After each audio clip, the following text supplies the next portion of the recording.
नमस्कार. गोड साखरेची कडू कहाणी महाराष्ट्रामध्ये प्रचंड गाजू लागली आहे. साखरेचा धंदा हा इतका कडू असेल याची कल्पना आजकाल महाराष्ट्राला येऊ लागली आहे. जरंडेश्वर किंवा तत्सम कारखान्याच्या निमित्ताने अजित पवार आणि त्यांच्या परिवारावरती इन्कम टॅक्स विभागाच्या धाडी पडू लागल्या आणि महाराष्ट्रामध्ये खळबळ माजली.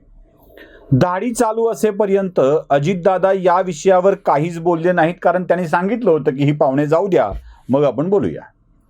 अजित पवार पाहुणे गेल्यानंतर बोलायला आले आणि जे बोलायला आले आणि त्यांनी जे बोलले त्यातून महाराष्ट्रामध्ये आणखी एक वादळ निर्माण झालंय. याच वादळावर आपण आज चर्चा करणार आहोत. नमस्कार, मी सुशील कुलकर्णी. आपण पाहता ॲनालायझर. आज अजितदादांच्या आरोपांवर आणि त्यावरून झालेल्या वादळांवर आपण चर्चा करतो. अजित पवारांनी पत्रकार परिषद घेतली. पत्रकार परिषद घेताना पत्रकारांनी अजित पवारांना धारेवर धरायच्या ऐवजी अजित पवारांनीच पत्रकारांना धारेवर धरलं होतं. ही आतली काय फालतू प्रश्न विचारता, जरा लाज वाटायला पाहिजे, काही विचारता का, अशा स्वरूपाची भाषा ते पत्रकारांसोबत वापरत होते. पत्रकारांनी एखादा वेगळा प्रश्न विचारला की अजित पवारांची तोफ पत्रकारांवर पडत होतीच. पत्रकारही बिचारे बिचारेच गुमान ऐकून घेत होते.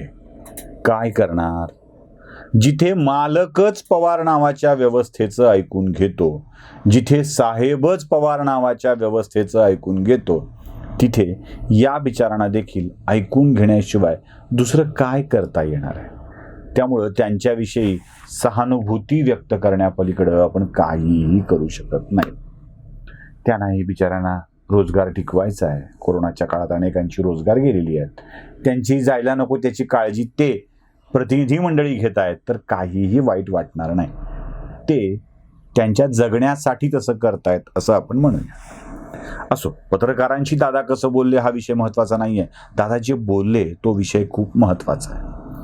दादांनी सांगितलं की मागच्या 18 वर्षामध्ये 65 कारखान्यांची विक्री झालेली आहे आणि या 65 कारखान्यांची विक्री ज्यांच्या सहकार मंत्रीपदाच्या कारकिर्दीत झालेली आहे त्याची यादीच अजित पवारांनी माध्यमांच्याकडे दिली. यादी दिली म्हणजे सरकारी यादी नव्हे. अजित पवारांनी टॅली केलं की कोणकोणत्या वर्षी कोणकोणता कारखाना विक्री होत असतो, त्या काळात सहकार मंत्री कोण होतं आणि त्यानुसार ती यादी माध्यमांच्या हातामध्ये सुपूर्द करून टाकली. सर्वाधिक साखर कारखान्यांची विक्री हर्षवर्धन पाटील यांच्या कालखंडात झाल्याचं अजित पवारांचं म्हणणं आहे. 30-32च्या आसपासची कारखाने. बाकी अनेक सहकार मंत्री या 18 वर्षामध्ये होऊन गेले. या 18 वर्षात 5 वर्ष भाजपचं राज्य होतं. 13 वर्ष काँग्रेस राष्ट्रवादी काँग्रेसचं राज्य होतं. 18 वर्षात 5 भाजपचं, म्हणजे त्यातली 2 आताची शिवसेनेसहितची, 5 भाजप सेनेची आणि त्या आधीची 11 वर्ष ही काँग्रेस राष्ट्रवादी काँग्रेसची राजवट होती.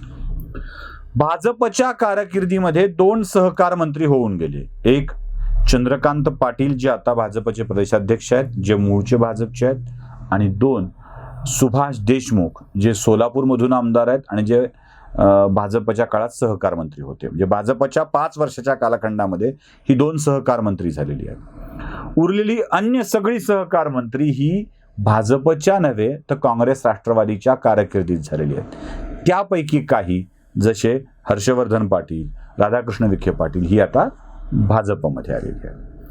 त्यामुळे हर्षवर्धन पाटलांच्या कालखंडात झालेली विक्री ही भाजपच्याच मंत्र्यांनी केलेली विक्री, विखे पाटलांच्या कालखंडात झालेली विक्री ही भाजपच्याच मंत्र्यांनी केलेली विक्री, अशा स्वरूपात दादा मांडत आहे. असो, आपण तसं समजू देखील, कारण भाजपने पदरी पडलं पवित्र करून घेतलं असेल तर भाजपला त्यांच्या गुणवत्तेसोबत डाग देखील सहन करावे लागतील, हे सर्वश्रुत आहे. पण हे डाग आहेत का याचा देखील विचार करण्याची गरज आहे. एखादा सहकारी साखर कारखाना विक्रीला निघतो म्हणजे नेमकं काय होतं ही प्रक्रिया समजून घेणं आवश्यक आहे. राजकीय पद्धतीप्रमाणे, ही ऑफ द रेकॉर्ड पद्धत, राजकीय पद्धतीप्रमाणे त्या कारखान्याला आधी नुकसानीत आणलं जातं, तोट्यात टाकलं जातं, मग अवसायना द्यायची परिस्थिती आणली जाते, कर्ज थकवली जातात आणि मग त्याची विक्री करण्याची पद्धत सुरू होते. आता जेव्हा ऑन द रेकॉर्ड पद्धतीचा आपण विचार करतो तेव्हा ती विक्री करण्यासाठीची परवानगी, कारण ज्याचे पैसे अडकलेत तो विक्री करायची मागणी करणार आहे, राज्य सरकार नव्हे. म्हणजे काँग्रेस राष्ट्रवादीचं असो की भाजपचं असो, कोणाचंही असो, राज्य सरकार ही विकायची मागणी करत नसतो. राज्य सरकार ही विक्रीची प्रक्रिया करत नसतं. तर ज्याचे पैसे या कारखान्यात अडकले तो ही मागणी करत असतो. शेतकरी, कामगार हे पैसे, आपले अडकलेले पैसे मागत असतो आणि त्यापेक्षाही अधिकचे पैसे अडकलेले असतात ते बँकर्स. बहुतेक सहकारी साखर कारखान्याच्या लीड बँकर्स या जिल्हा मध्यवर्ती बँका आहेत बहुतेक, आणि त्यांना फायनान्स करणारी राज्य शिखर बँक आहे. राज्य शिखर बँक आणि जिल्हा मध्यवर्ती बँक यांचे पैसे अडकलेले असतात आणि याच बँका याची विक्री होऊन आपला पैसा रिलीज व्हावा यासाठी प्रयत्न करत असतात. मग आता ही सगळी प्रक्रिया जेव्हा होत असते ना, तेव्हा या सगळ्या प्रक्रियेमध्ये एकटं सहकार मंत्रालय असतं असं नाही. त्यात अर्थ मंत्रालय असतं, बँका असतात आणि सहकार मंत्री देखील असतात. एक अशी स्थिती येते ज्या स्थितीमध्ये ही विक्री करायची असते, तेव्हा अर्थ मंत्रालय, बँका आग्रही मागणी करतात, ती परिस्थिती दाखवतात आणि सहकार मंत्रालय याच्या विक्रीची परवानगी देतं.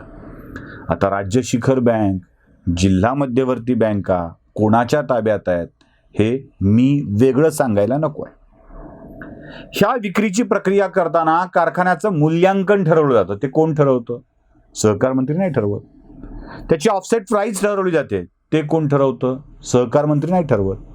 हे सगळं ठरवण्याची जबाबदारी ही बँकांची आणि अर्थ मंत्रालयाची असते. जेव्हा हे सगळं ठरतं, पैसे निघणार नाहीत अशी स्थिती येते, तेव्हाच याच्या विक्री संबंधीचा व्यवहार सुरू होतो. हर्षवर्धन पाटील जी मागणी करतायत ना, ती मागणी म्हणूनच रास्त आहे. ते म्हणतात की भलेही सहकार मंत्र्यांनी परवानगी दिलेली असेल, विक्री करत नाहीत, पण ही सगळी फाईल समोर आणावी आणि जिथे ज्या सहकार मंत्र्यांचा प्रश्न आहे त्यांना हे विचारलं जावं. अर्थात सुशीलकुमार शिंदे देखील येत आहेत, हर्षवर्धन पाटील देखील येत आहेत, चंद्रकांत पाटील देखील येत आहेत, विखे पाटील देखील येत आहेत, बाळासाहेब पाटील देखील येत आहेत. म्हणजे हे सगळे मंत्री जेव्हा आपला आपला विषय समोर ठेवतील तेव्हा यातली वस्तुस्थिती समोर येईल. दादा आपल्या हाताने का माहिती देत आहेत तेच कळत नाही. म्हणजे ज्याची चौकशी तेवढ्यापर्यंत ठीक होतं. आता उगीच 18 वर्षातल्या 65 कारखान्यांची विक्री कशी झाली याबाबतचं सत्य जर बाहेर यायला सुरुवात झाली तर अजितदादांचीच अडचण अधिक वाढणार आहे. कारण या सगळ्या व्यवहारात कारखाने विक्री करणारी प्रक्रिया मात्र दादांच्या हातामधली आहे हे दादा विसरतात आणि आरोप करून मोकळे होतात. पुढे भाजपवाल्यांच्या हाती आयतच कुरण मिळतं, आयतच कोलीत मिळतं आणि हे कोलीत घेऊन भाजपवाले आग लावत सुटतील. तेव्हा मात्र पुन्हा आमच्यावरती आरोप होत आहेत असं म्हणून दादा अजून ओरड करायला लावतील. असो, दादांनी बोलावं. कुठे राग काढता आला नाही तर पत्रकार आहेतच. अर्थात पत्रकारांना शिव्या देणं खूप सोपं असतं. ज्यांना पैसे दिलेत ते गुमान ऐकून घेतील आणि ज्याला आमसारख्याला दिलेले नसतात ती माणसं डिजिटली बोलल्यामुळं त्याकडे लक्ष देत नाहीत.